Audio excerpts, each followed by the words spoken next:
ওয়াথব উৎসব 2026-এর যে গর্জি মেলার মাঠ যে আজকে উদ্বোধনী অনুষ্ঠান, সেই উদ্বোধনী অনুষ্ঠানে আমাদের মাঝে উপস্থিত আছেন ত্রিপুরা সরকারের মাননীয় মন্ত্রী Shri Shuklacharan Noatia, guest of honour. একটু আগে ওনার মূল্যবান বক্তব্য আমরা শুনলাম এবং বিস্তারিত আলোচনা উনি আমাদের সামনে রেখেছেন এবং নোয়াতিয়াদের যে পরম্পরা এবং কিভাবে এই উৎসব এখানে হয়েছে এবং গত 10 বছর ধরে এটা সম্পন্ন হচ্ছে, সেই বিষয়ে একটু আলোচনা এখানে রেখেছেন। আমাদের মাঝে উপস্থিত আছেন guest of honour Shri Debal Debroy, honourable সভাধিপতি গোমতী জেলা পরিষদের। তাছাড়া এখানে উপস্থিত আছেন guest of honour Shri Jitendra Majumdar, honourable বিধায়ক। আর যিনি এখানে আমাদের প্রথমেই যিনি স্বাগত ভাষণ রেখেছেন,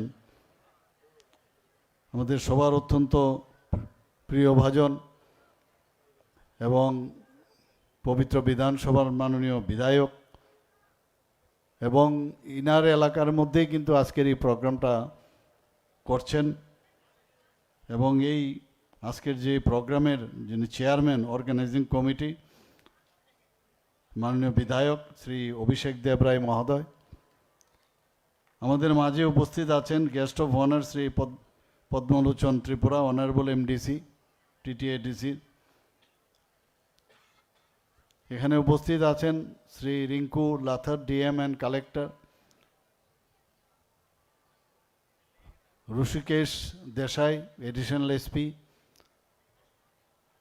শ্রী কনারাম রিয়াং, সেক্রেটারি সংগ্রাম মথা, শ্রী পদ্মলোচন মোরাসিং তুইপাং বদল, এবং যার সভাপতিত্বে আজকের এই অনুষ্ঠান প্রেসিডেন্ট শ্রী উদয় সিং নতিয়া, চৌধুরী নতিয়া হুদার, শ্রীমতী শিল্পী দাস, চেয়ারপারসন মাতাবাড়ি এনা আরডি ব্লকের, এবং অন্যান্য যারা বিভিন্ন লাইন ডিপার্টমেন্টের যারা অফিসার বৃন্দরা উপস্থিত আছেন, এবং বিশেষ করে যারা বিভিন্ন কমিউনিটির যারা লিডার এবং নোয়াতিয়া কমিটির যারা লিডাররা এখানে উপস্থিত আছেন, সমাজপতিরা উপস্থিত আছেন, এবং আমার প্রিয় ভাই ও বোনেরা, মায়েরা, ভাইয়েরা, এবং আমার মিডিয়া বন্ধুরা, সবাইকে আমি আন্তরিক শুভেচ্ছা জানাচ্ছি। আজকের এই সুন্দর দিনে, এরকম একটা সুন্দর দিনে আপনারা যা শুনলাম যে প্রায় 3.5 থেকে 4,000 লোক একসাথে আজকে গর্জি বাজার থেকে আপনারা এখানে প্রসেশন করে আপনারা এসছেন।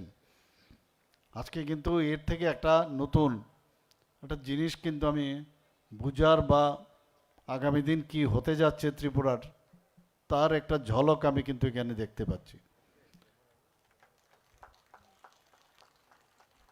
এই 10ম রাজ্যভিত্তিক লামফ্রা ওয়াথব উৎসবকে সামনে রেখে যেভাবে জাতি জনজাতি মিলে, বিশেষ করে আমি অভিষেক বাবুকে আমি ধন্যবাদ দেব, উনি যেভাবে স্বতঃপ্রণোদিত হয়ে এই উৎসবকে যাতে আরও বলিষ্ঠভাবে সেটাকে সমাপন করা যায় বা সেটাকে শুরু করা যায়, শুরু এবং সমাপন, যে 2 লাখ টাকার বাজেট ছিল, 1.5 থেকে 2 লাখ, সেখান থেকে বাড়িয়ে প্রায় 8 থেকে 9 লাখ করে সেটাকে সুন্দরভাবে করা যায়। আমি এর জন্য ওনার যে উদ্যোগ, তার জন্য আমি ধন্যবাদ দেব। এবং একটা জিনিস এর মধ্যেই কিন্তু আমাদের বেঁচে থাকতে হবে। আমাদেরকে নিয়ে অনেকে নানাভাবে চেষ্টা করে কিভাবে তুমি আমি আপনারা তোমরা এই ধরনের যে একটা বিষয়, আমরা সবাই এটাই ইম্পর্টেন্ট। এবং এই যে এই বিষয়টা কিন্তু আজকের এই যে প্রসেশনটা হলো এবং এখানেও 4টের থেকে এখন অবধি আপনারা বসে আছেন, এর মধ্যে শক্তিই আলাদা। এর মধ্যে যে শক্তি এবং ইউনিটি ইন ডাইভার্সিটি, তার থেকে বড় শক্তি আর কিচ্ছু হয় না। যে আমার কোনো সমস্যা হলে আমি আনন্দেও যেমন থাকবো, এবং যখন সমস্যা হবে সমস্যাতেও আমি থাকবো, এবং এটাই বলে ইউনিটি। এখানে আজকে যদিও এটা নোয়াতিয়াদের একটা নোয়াদিয়া সম্প্রদায়ের ওদের প্রোগ্রাম, কিন্তু আমি এটা একটা আলাদাভাবে আমি দেখলাম, যেভাবে অন্যান্য সম্প্রদায়ের সবাই এসে একসাথে হাত মিলিয়েছে। সত্যি এর জন্য আমাদের একটা গর্বের বিষয়। আজকে আমি সমস্ত ত্রিপুরাবাসীকে আমি বলবো, এই ধরনের আমাদের মেলবন্ধন যেন সময় থাকে আমাদের। এবং এই মেলবন্ধনের ভিতরে আমি নিশ্চিত যে আমরা যদি স্ট্রং থাকি, আমরা যদি শক্তিশালী হই, কেউ এসে আমাদেরকে উল্টোপাল্টা বোঝানোর চেষ্টা করলেও লাভ হবে না। আমি আজকাল বিভিন্ন জায়গায় যাই, বিশেষ করে জনজাতিদের যে কোনো প্রোগ্রাম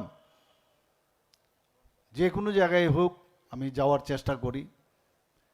এখনও আমার বোঝার অনেক বাকি রয়েছে, এবং প্রতিটি সম্প্রদায়ের, ত্রিপুরা রাজ্যের জনজাতি গোষ্ঠীর, তাদের এত সুন্দর ইতিহাস, এবং সেই ইতিহাসকে মুছে দেওয়ার যে চেষ্টা ইতিহাসেও যেমন রয়েছে, বর্তমানেও রয়েছে। এবং সেই যে আস্তে আস্তে করে বহু জনগোষ্ঠী তাদের কিন্তু আজকে হারিয়ে যাওয়ার পথে। এখানে নোয়াতিয়া গোষ্ঠীর প্রায় যা বলা হয়েছে সারা ত্রিপুরাতে প্রায় 14 থেকে 15,000 আছে। এরকম অনেক জনজাতি গোষ্ঠী আছে মাত্র 1,000-1,200 এরকম, আরও কম আছে অনেকগুলো। এবং এই জনজাতি গোষ্ঠীর মাননীয় প্রধানমন্ত্রীজি বারবার বলছেন যে সোসাইটির একটা বিশেষ একটা এলিমেন্ট আমাদের জন্য এই জনজাতি গোষ্ঠী। সারা ভারতবর্ষে ওনাদের যদি পার্সেন্টেজ হিসেবে আমরা দেখি খুব নগণ্য, কিন্তু আপনারা ভাবুন যে ওনাদের মান উন্নয়ন, আর্থসামাজিক উন্নয়ন, ওনাদের এডুকেশনের দিক দিয়ে উন্নয়ন, সব দিকে উন্নয়নের যে চেষ্টা, সেটা মাননীয় প্রধানমন্ত্রীজি করছেন। প্রথমে আপনারা ভাবুন, আমাদের যে সরকার যখন অটল বিহারী বাজপেয়ী ছিলেন, তখন জনজাতিদের একটা সিম্পল একটা লেজ মত বলা যায়, লেজ একটা ছিল, একটা যে কোনো একটা মিনিস্ট্রির সাথে যোগ থাকতো। উনি আসার পরে জনজাতিদের উন্নয়নের জন্য আলাদাভাবে এই ডিপার্টমেন্ট করেছেন। আর এখন মাননীয় প্রধানমন্ত্রীজি সেই উন্নয়নকে আরও কিভাবে ত্বরান্বিত করা যায়। আগে তো এটা আনদেখা একটা বিষয় ছিল, ও জনজাতি বাদ দাও, এই ধরনের একটা মানসিকতা কিন্তু ছিল, সেটা সেন্ট্রালি হোক রাজ্যেই হোক, এবং সেখানে একটা ভোট বাক্সে পরিণত রেখেছিল। কোনো রকম কিছুই নেই। আমরা দেখেছি কিভাবে তাদেরকে শিক্ষা দীক্ষায় অনুন্নয়ন রাখা যায়। তাহলে আমরা যেটা বলবো সেটাই বুঝবে ওরা, ওদের নিজেদের চিন্তা করার কোনো শক্তি থাকবে না। একটু আগে আমার পূর্ববর্তী বক্তা বলেছেন যে 2018 আগে মাত্র 4টা এখানে যে model residential Eklavya model residential school ছিল। আমাদের সরকার আসার পর আমরা 21টা জনজাতিদের এরিয়া, প্রতিটা ব্লকে, এটার যে মেইন উদ্দেশ্য প্রতিটা ব্লকে একলব্য মডেল রেসিডেন্সিয়াল করা। এবং আমাদের ভারতের যে আমাদের যে সংস্কৃতি, সেটাকে মাথায় রেখে স্কুলগুলো করা হয়েছে। এবং আজকে এখানে 12টা শুরু হয়ে গেছে, 21টার মধ্যে 6টা রকম মার্চের মধ্যে শেষ হবে, আর বাকিগুলোও শেষ হবে। এবং তার যে ক্রাইটেরিয়া রাখা হয়েছে, যে মাননীয় প্রধানমন্ত্রীজি যেটা বলছেন, প্রতিটি ব্লকের মধ্যে একটা একলব্য স্কুল হবে। কিন্তু ব্লকে করতে গেলে যে ক্রাইটেরিয়া, সেই ক্রাইটেরিয়ার মধ্যে লেখা আছে 20,000 মিনিমাম জনজাতি থাকতে হবে।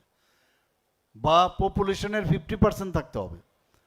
আমি এবার যখন দিল্লিতে গেলাম কয়েকটা জায়গায় আমি বললাম যে যে কিছু রিল্যাক্সেশন দেওয়া যায় কিনা, আরও 15টা একলব্য মডেল রেসিডেন্সিয়াল স্কুল করা যায় কিনা তার জন্য আমি দাবি রেখে এসেছি। তো আমাদের সবসময় ইচ্ছা যে প্রতিটি গোষ্ঠী সবার সবকা সাথ সবকা বিকাশ, বিশ্বাস আর তার প্রয়াস।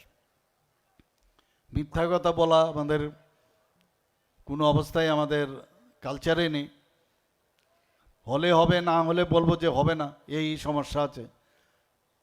এবং সত্য বলাটাই কিন্তু উচিত। মিথ্যা কিছুদিনের জন্য মিথ্যা বলে আপনাকে বিভ্রান্ত সৃষ্টি করতে পারবে, কিন্তু লং রান করা যাবে না। আর আমরা সেই কালচারের মানুষ নই। আমরা হৃদয় দিয়ে মানুষের সাথে কথা বলি। আজকে আপনাদের এই লামফ্রা ওয়াতপ উৎসবে আমি এসে এখানে ছেলে মেয়েদের যেভাবে আমাকে দেখে ফুল ছুটছিল, আমার কিন্তু অসুবিধা হচ্ছিল না। যেভাবে আমাকে স্বাগত জানিয়েছে, মনে হলো যে I am also one of the part and parcel of your this উৎসব। তো আমার কাছে খুব ভালোই লাগছিল, কোনো অসুবিধা হচ্ছিল না। আমার যারা সিকিউরিটি পার্সোনাল তারা বলছিল যে আরে মুখে দেবেন না, মাথায় দেবেন না। তো আমি কিন্তু খুব বেশি এটা আমার কাছে অসুবিধা হচ্ছিল না। তো এটা একটা আনন্দের বিষয়, একটা উৎসাহের বিষয় এবং আবেগ থেকে এই যে একটা রিসেপশন, তার মধ্যে কিন্তু আমি নিজেকেও যেমন আপনাদের মধ্যে খুঁজে পাই এবং আপনাদের মধ্যেও কিন্তু আমাকে খুঁজে পান। এবং আমি মুখ্যমন্ত্রী হয়েছি ঠিকই, কিন্তু I am also one of the representative of yours. I am the ambassador of all Tripuri. এখানে অনেক সময় বলেন আমি ত্রিপুরী, আমি নোয়াতুয়া, আমি দেববর্মা, আমি গারো, আর আমি এখন নতুন আরেকটা শব্দ লাগাচ্ছি, আমি বলছি আমি নিজে ত্রিপুরী। ত্রিপুরাতে বাস করি, বাইরে গেলে আমি বলবোটা কি? পরে বাঙালি, পরে মণিপুরী। আমি বাইরে যেহেতু ত্রিপুরার থেকে বিলং করি, আমি ত্রিপুরী, তারপরে আসবে বাঙালি। হিন্দুস্তানের বাইরে যদি আপনি যান তাহলে আপনি কি বলবেন? ও আমি হিন্দুস্তানি বলে কি না? তো হিন্দুস্তানি সেখানে গুজরাটিও থাকতে পারে, সেখানে আসামের থেকেও থাকতে পারে, বেঙ্গল থেকেও থাকতে পারে। তো এই যে চিন্তা ভাবনা ভাবধারা, সেটা যতক্ষণ ধরে আমাদের মধ্যে না আসবে, আমাদের ফ্যামিলির মধ্যেও বিভিন্ন নামে আমরা ধরুন 6 বা 7 ভাই যদি আমরা থাকি, বোন 3 জন বা 4 জন থাকলো, এক একজনের এক এক নাম থাকে কিনা? কিন্তু ওই ফ্যামিলির মধ্যে আমরা সব ফ্যামিলির এক, এবং সবাই হাইটও দেখবেন আলাদা আলাদা, সবার চেহারাও আলাদা আলাদা, সবার গলার আওয়াজও কিন্তু আলাদা আলাদা, সবার শিক্ষা দীক্ষার দিকেও দেখবেন এক একজন ভালো পড়াশোনায়, একজন কম। তো এর অর্থ কি তুমি আলাদা আলাদা? যখন একটা ফ্যামিলির মধ্যে কোনো সমস্যা, একটা বিয়ে শাদিও যদি হয়, সেখানে আমরা সবাই উঠে পড়ে লাগি কিনা? বা ফ্যামিলির মধ্যে কেউ পরীক্ষা দেবে, তার জন্য সবাই আমরা মিলিতভাবে চেষ্টা করি ও কীভাবে পড়াশোনা করবে, ওকে কীভাবে সামনের দিকে এগিয়ে নিয়ে যাওয়া যায়। তো এই যে ডিভিশন, ডিভাইড অ্যান্ড রুলস, এগুলো ইংরেজরা শিখিয়েছে এবং আমাদের বহু লোক আছে এখনও ওই ডিভাইড অ্যান্ড পলিসি, ওরা এটাকে করায়ত্ত করে বিভিন্নভাবে করার চেষ্টা করছে। আমি এক এক সময় হয়রান হই, আমি এক একবার অবাক হই যে এই যে একটা কথা মাননীয় প্রধানমন্ত্রীজি শুরু করলেন যে সবকা সাথ সবকা বিকাশ, বিশ্বাস আর তার প্রয়াস, মানে অবাক হই যে এইভাবেও কি জীবন, এইভাবেও কি সমাজ করা যায়? আগে তো আমরা এই 3 দশক ধরে আমরা দেখে এসেছি, 4 দশক ধরে তুমি মালিক আমি শ্রমিক, এবং তুমি মালিক বিরাট বড় দোষ করেছো, তাহলে আমার জিন্দাবাদ জিন্দাবাদ করতে হবে, দোকান বন্ধ করে দিতে হবে, ফ্যাক্টরি বন্ধ করে দিতে হবে। ইন্ডাস্ট্রির মেলার থেকে আমি মাত্র এলাম ইন্ডাস্ট্রি অ্যান্ড কমার্সে, সেখানে আমি এই কথাটা বলেছি এবং এটা একটা পয়েন্ট। এবং সেখানেও যখন আমার নিজের অভিজ্ঞতার থেকে বলছি যে কাম জিতনা কাম করেঙ্গে কাম কা দাম চাইয়ে বাস, কিন্তু এর অর্থই না যে আমি এটা ইন্ডাস্ট্রিয়ালিস্ট বা একটা আমি যিনি ব্যবসায়ী তাকে আমি তার রাস্তা বন্ধ করে দেব, তাকে মারবো, পিটবো, ধমকাবো, চমকাবো। আইন আছে, আইনের জায়গায় আছে, লেবার ডিপার্টমেন্ট আছে। এবং এখন আমাদের যে চিন্তাধারা, যে কোনো জায়গায় এখন কিন্তু সেই কালচার আর নেই, করতেও দেব না। এখন চেষ্টা করছে আবার সেইভাবে, কারণ এইগুলো করে করে তাও যদি শ্রমিকদেরও যদি এই মনে হতো যে কোনো শ্রমিকের কোনো লিডার হয়েছে, শ্রমিক কিন্তু লিডার না। যে চাকরি দিল, যে সুযোগ দিল, যিনি নাকি মানে এন্টারপ্রেনার, সে এই যে যে যাদের চাকরি দিল তাদের মধ্যে কোনো নেতা না। নেতা বাইরের থেকে এসে ঢুকে গেছে, যা তুই গিয়ে ওই ফ্যাক্টরিতে ঢুকে যা, তুই ওখানে নেতাগিরি করবি, কারণ আমাকে ওখানে লোক লাগবে। ভবিষ্যতে রাস্তাঘাটে যখন প্রসেশন বের করব তখন ওই সব লোককে নিয়ে আসবি, মানে ফ্যাক্টরি বন্ধ করে, ইন্ডাস্ট্রি বন্ধ করে নিয়ে আসবে। অসংগঠিত যারা শ্রমিক আছে তাদেরকে সংগঠিত করো তাদের প্রসেশনের জন্য। এটা অদ্ভুত। এবং সেই কারণে আজকে 3 দশক 4 দশক ধরে আজকে আমরা যে ফেলিউর হলাম, আপনারা ভাবুন, আমরা যদি আজকে এই সেলফ রিলায়েন্টের যে কথাটা বলছে, সেলফ রিলায়েন্ট আজকে 4 দশক আমাদের লস হলো কিনা। 4 দশক যদি আজকে এগিয়ে রাখতো তাহলে আমাদের ছেলে মেয়েদের সুবিধা হতো। মাননীয় প্রধানমন্ত্রীজি 2014-র আগে অটলজি শুরু করেছেন, এরপরে ওনার আগে বা অটলজি এবং প্রধানমন্ত্রীজির মাঝখানে কেউ আর দেশকে সেইভাবে কিন্তু দেখেনি যে দেশকে সামনের দিকে এগোতে হবে। সেটা আজকে এই যে পরিবর্তন, আজকে আমরা দেখতাম স্ক্যাম স্ক্যাম স্ক্যাম, এইগুলোই মানে এই রাজনীতিতে আসতে হবে, যেভাবে হোক এদিক সেদিক করে মন্ত্রিসভা গঠন করতে হবে, সরকার চালাতে হবে, আর লুটে পুটে খাও। এই যে একটা অবস্থা, উনি কি বললেন যে मैं चौकीदार हूं, मैं खुद भी नहीं खाऊंगा, दूसरे को खाने भी नहीं दूंगा। এই যে একের পর এক একটা ডায়লগ, আমরা তো 70 দশকে এই ধরনের যখন দেখতাম যে মালিকের বিরুদ্ধে শ্রমিককে লেলিয়ে দেওয়া, স্কুল কলেজে টিচারদের বিরুদ্ধে লেলিয়ে দেওয়া, leave the schools and colleges and do red revolution, অদ্ভুত এক অবস্থা। Political strength grows from a barrel of a gun, গণফৌজনা না থাকলে জনগণের আর কিছুই থাকে না। এইসব তো ডায়লগ আমরা শুনেছি। ভারতবর্ষে থেকে ভারতবর্ষের কালচার ভুলে গিয়ে এটা বিদেশের সে কালচার এনে আমাদের ভারতবর্ষে মানুষের মধ্যে বিভ্রান্তির সৃষ্টি করেছিল।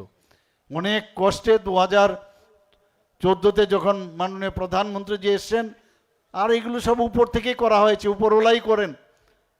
যে এক নরেন্দ্র বিবেকানন্দজি চিকাগোতে গিয়ে ভারতবর্ষকে চিনিয়েছেন যে ভারত কি, সব ধর্মের প্রতি ভারতের সে সম্মান রয়েছে। এবং ভারতকে জানতে হলে অনেককে বলেছে বিবেকানন্দকে জানতে হবে। আর আরেক নরেন্দ্র মোদী আবার নতুনভাবে ভারতকে চেনাচ্ছে সমস্ত পৃথিবীকে। আমরা এখন খুব অত্যন্ত আনন্দের বিষয় যে এইরকম একটা যোগ আমরা পেয়েছি। আমার মনে আছে যে আমার সময়ে ছিল, আমার পূর্বের যিনি মুখ্যমন্ত্রী ছিলেন আমাদের সরকার আসার, ওনার সময়ও উনি উপমুখ্যমন্ত্রী ছিলেন, অর্থমন্ত্রী ছিলেন। উনি, আমরাও শুনতাম যে স্বর্ণযুগ চলছে, স্বর্ণযুগ চলছে। তো উনি আমাকে একদিন বলছিলেন, আরে আমি তো স্বর্ণযুগ, আমি যখন প্রথমে অফিসে ঢুকে আমি অফিসারদেরকে বললাম যে ফাইলগুলো নিয়ে আসো তো, কোথায় সোনা টোনা পাওয়া যায় কিনা একটু দেখি। তো অফিসের ফাইল টাইল খুলে স্বর্ণ তো আর খুঁজে পায় না, কিন্তু একটা জিনিস পেয়েছে, প্রায় 13,000 কোটি টাকা লোন ওনারা রেখে এসছেন, সেটা উনি পেয়েছেন। এই হচ্ছে অবস্থা। আর আমাদের সময়ে সকাল থেকে রাত্রি অবধি যে বলা হয়েছে যে কিভাবে মানুষ, সাধারণ মানুষের তার আর্থসামাজিক উন্নয়ন হবে। আপনি ফরগেট অ্যাবাউট দিস জাতি জনজাতি, মণিপুরি বা সংখ্যালঘু, এখানে তো সবার জন্যই হচ্ছে। আজকে ঘর দেওয়া হচ্ছে, এখানে সংখ্যালঘু কি আলাদাভাবে পাবে, এসটি আলাদাভাবে পাবে, সবার জন্য পাচ্ছে। এই যে সবকা সাথ, এই শব্দ যখন বা এই সেন্টেন্স যখন শুনলাম, বা আমি বললাম এটাও এইভাবেও জীবন চলতে পারে। এবং ইট ক্লিকড।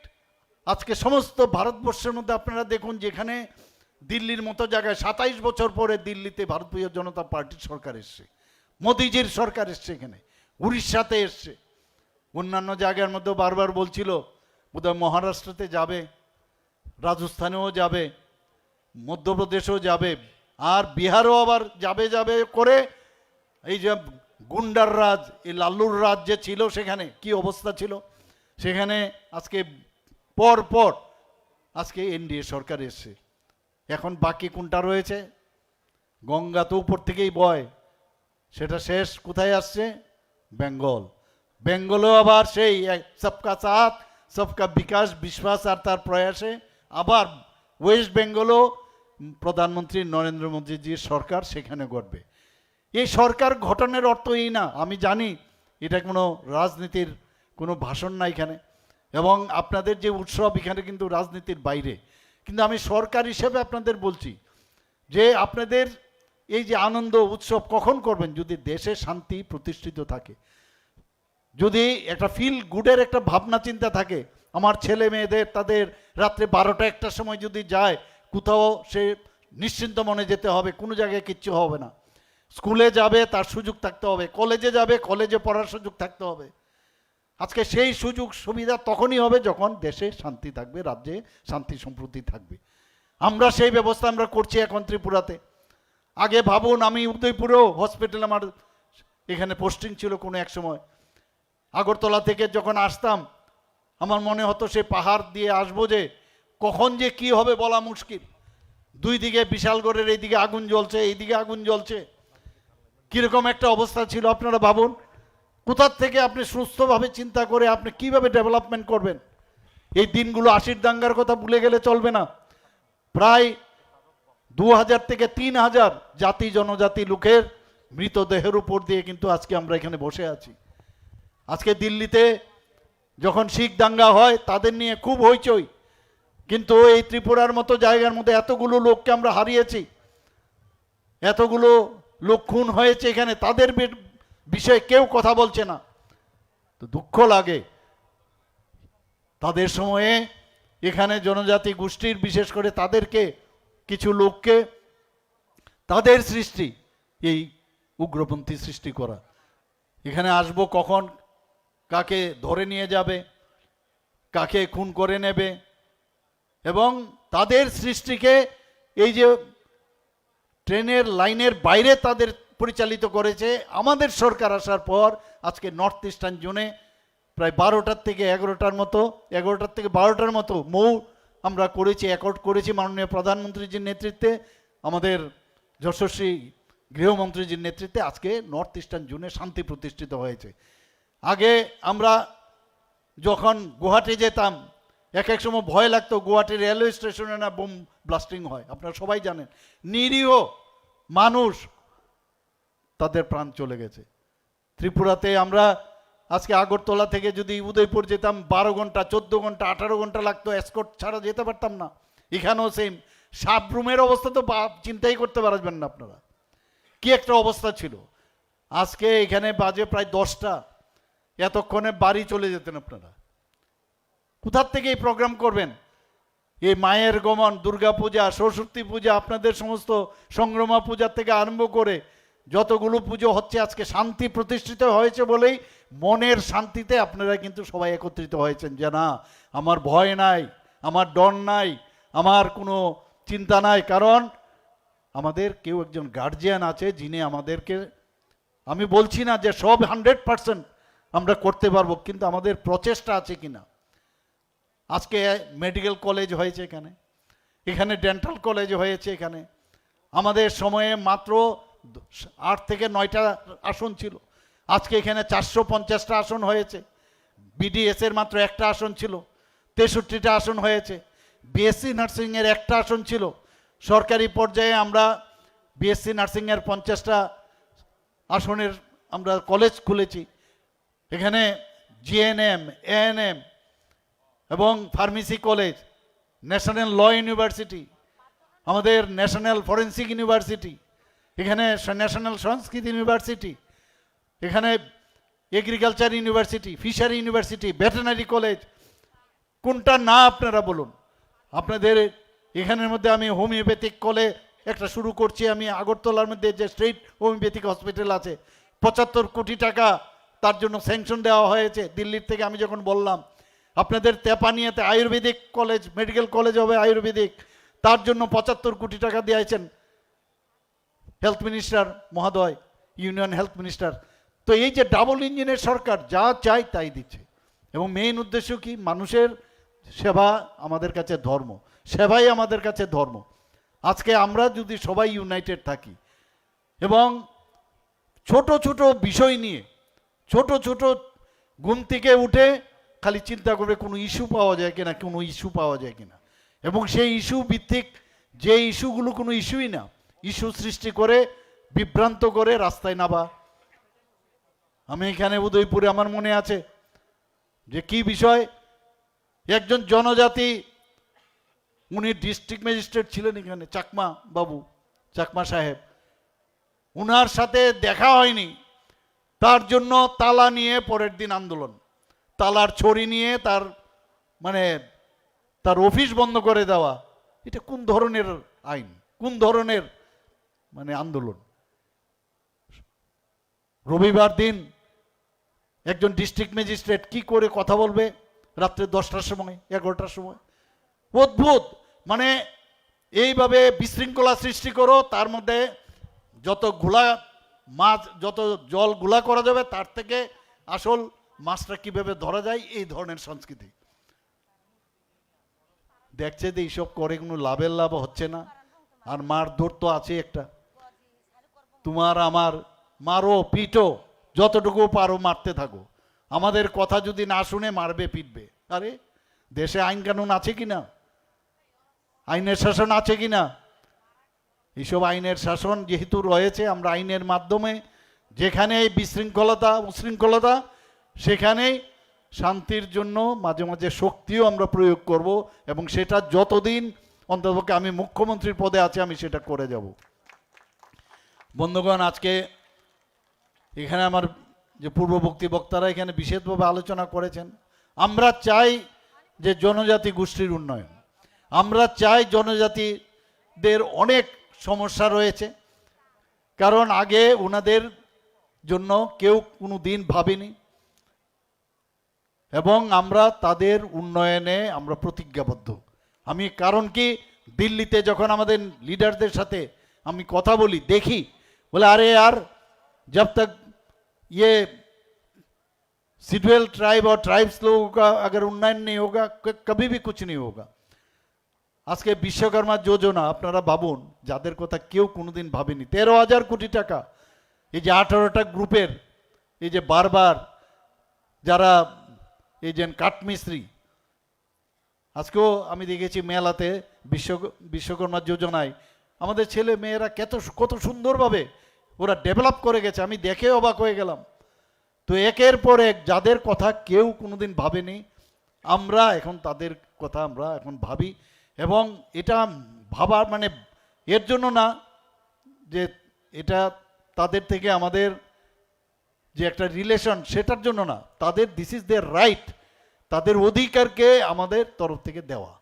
আমরা আগামী দিন সেইভাবে আমরা করব, এবং আবার এই উৎসব উপলক্ষে আমি এখানে মঞ্চে যারা উপস্থিত আছেন, মঞ্চের নিচে বা সাইডে যারা উপস্থিত আছেন তাদেরকে আমি আন্তরিক শুভেচ্ছা ও অভিনন্দন জানিয়ে, আমরা সবাই বাঁচতে চাই, আমাদের ঐতিহ্যকে যেন আমরা না ভুলি, আমাদের ঐতিহ্যকে কেউ যেন নষ্ট না করতে পারে। নানাভাবে সে শিক্ষা দীক্ষার নামে নানাভাবে অনেকে চেষ্টা করবে, অনেকে স্ক্রিপ্ট নিয়ে প্রবলেম করবে, অনেকে ভাষা নিয়ে, আমরা ককবরক ভাষার প্রতি আমরা সবচেয়ে বেশি, আমাদের সরকার আসার পর ককবরক ভাষাকে উন্নয়নের আমরা চেষ্টা করছি। বিদ্বান ব্যক্তিদের আমরা তাদেরকে আমরা সেই সব জায়গায় আমরা বসিয়েছি। কাজেই এই দিকে আপনারা নজর রাখবেন, বাকি আমাদের সরকার দেখবে। আমাদের বিভিন্ন জায়গায় আজকাল আমরা দেখছি যে এইটাকে নিয়ে সুশুরি দেওয়ার চেষ্টা করছে, কিন্তু কাজের কাজ কিচ্ছু হবে না। আমরা যা স্ট্যান্ড বাই, যা আমরা বলেছি সেটাই আমরা করব, তার বাইরে আমরা কিছু করব না। এবং মাননীয় প্রধানমন্ত্রীজি যে কথাটা বলেছেন যে নতুন ইন্ডিয়া, নিউ ইন্ডিয়া, আমরাও বলছি নিউ ত্রিপুরা আমরা আগামী দিন করব, একসাথে আমরা থাকব। আপনারা দেখেছেন গত এই 26 তারিখও আমাদের সরকার আসার পর 2019 থেকে 2024 পর্যন্ত 7 জন জনজাতি গোষ্ঠীর যারা লিজেন্ড ব্যক্তি তাদেরকে পদ্মশ্রী দিয়েছে। এই গত 26 তারিখ আরেকজন নরেশবাবু, উনাকেও উনার যে এই ককবর্গ ভাষায় হোক বিভিন্ন ভাষায় পারদর্শিতার জন্য উনাকেও আবার পদ্মশ্রী দেওয়া হয়েছে। আমাদের এই মহারাজা ফ্যামিলিদেরই একজন, যা আমরা কোনোদিন ভাবতে পারিনি। আমাদের যার কথা আমি একটু আগে বললাম, যিনি আমাদের অর্থমন্ত্রী ছিলেন, উপমুখ্যমন্ত্রী ছিলেন, আজকে উনাকে তেলেঙ্গানার মতো জায়গার মধ্যে উনাকে গভর্নর করা হয়েছে এত বড় একটা রাজ্যের ত্রিপুরার থেকে, যেটা আগে কোনোদিন সম্ভব হয়নি। জনজাতি গোষ্ঠীর এক মহিলাকে ভারতের রাষ্ট্রপতি দ্রৌপদী মুর্মুজি, উনাকে পর্যন্ত মাননীয় প্রধানমন্ত্রীজি সেখানে সুযোগ দিয়েছেন। আমরা জানি জনজাতিদের জন্য কি করা উচিত। আমাদের কিছুদিন আগে এখানে সমাজপতিরা অনেকে আছেন, উনাদেরকে 2000, আমাদের সরকার আসার পর উনাদেরকে 2000 টাকা করে সমাজপতিদেরকে একটা সাম্মানিক দেওয়া হতো। এটা ভাতা না, কিন্তু আমি এসে বললাম যে এদের 2000 টাকা কেন দেওয়া হবে? ক্যাবিনেটের ডিসিশন নিয়ে ওনাদেরকে 5000 টাকা করলাম। শুধু তাই নয়, 5000 টাকা শুধু করিনি, ওনাদের যে 2000 টাকার একটা ক্যাপিং ছিল। কেউ সামাজিক যদি সমাজের কাজ করে তো তারা অনেক সময় সার্কুলার ওয়েতে চলে, কেউ হয়তোবা সেখানে চাকরিতে থাকে, কেউ হয়তোবা পেনশনার, তাদেরকে দেওয়া হতো না। আমি বললাম উঠিয়ে দাও, এগুলো উঠিয়ে দাও। তাতে করে আমি দেখলাম প্রায় 13-14 জন পাবে। আমি বললাম যে 19টি জনজাতি গোষ্ঠী, তাহলে সবাই কেন পাবে না? ক্যাবিনেটের মিনিস্টার এখানে আছেন, উনি জানেন। আমি বললাম যে 19টি জনজাতি গোষ্ঠী, বলে যে না, ওদের সমাজপতি সিস্টেম নেই। আমি বললাম তো কেউ তো প্রধান হবে, কেউ চৌধুরী হবে, তাদের হেডকে আমরা দেব। এই 19টি জনজাতি গোষ্ঠীকে তো এবই। আরও ত্রিপুরাতে আপনারা শুনে মানে খুশি হবেন যে প্রায় 40+ জনজাতি গোষ্ঠী আমাদের ত্রিপুরাতে রয়েছে, মেবি মোর। আমি চিফ সেক্রেটারিকে বললাম সমস্ত ডিস্ট্রিক্ট ম্যাজিস্ট্রেটকে বলুন তাদের খুঁজে বের করতে, এবং ওনাদের যে লিডার তাদেরকে 5000 টাকা করে দিতে হবে। আমাদের কিছুদিন আগে ক্যাবিনেটে আমরা ডিসিশন নিলাম যে সমস্ত সাব ডিভিশনে এবং ডিস্ট্রিক্টে আমাদের যে সেন্ট্রালের যে স্কিমগুলো আসে, আমরা যে স্টেটের যে স্কিমগুলো আছে সেইগুলো টিসিএস মর্যাদাপূর্ণ যে অফিসার, তাদেরকে শুধু তাদের যে স্কিমগুলো দেখার জন্য রাখা হবে, সেটাও আমরা ক্যাবিনেটে আমরা ডিসিশন নিয়েছি। আমার মনে আছে আমার সাথে অ্যাথলেটিক্স করতো এই দেবভক্তি জমাতিয়া, সে ন্যাশনালে অনেক গোল্ড মেডেল পেয়েছে। আমার সেই স্টেডিয়ামে, বাদারঘাট স্টেডিয়ামে, যেহেতু শি ওয়াজ অ্যান অ্যাথলিট, আমি নিজেও অ্যাথলিট ছিলাম, উনাকে এখন নেই এই পৃথিবীতে, মারা গেছেন, উনাকে সম্মান দেওয়ার জন্য ওর নামে এই যে ট্র্যাক বানানো হয়েছে, সিনথেটিক যে দৌড়ের যে ট্র্যাক 400 মিটার, উনার নামে আমরা করেছি। আমরা জানি কাকে কি সম্মান দিতে হবে। আবার এখানে উপস্থিত থাকার জন্য সবাইকে আমি আবার অভিনন্দন জানিয়ে, দুদিন আপনারা নিশ্চয়ই আনন্দ উপভোগ করবেন। আমি শুনলাম আগামীকাল এখানে আরও বেশি কালচারাল ইভেন্টস রয়ে গেছে।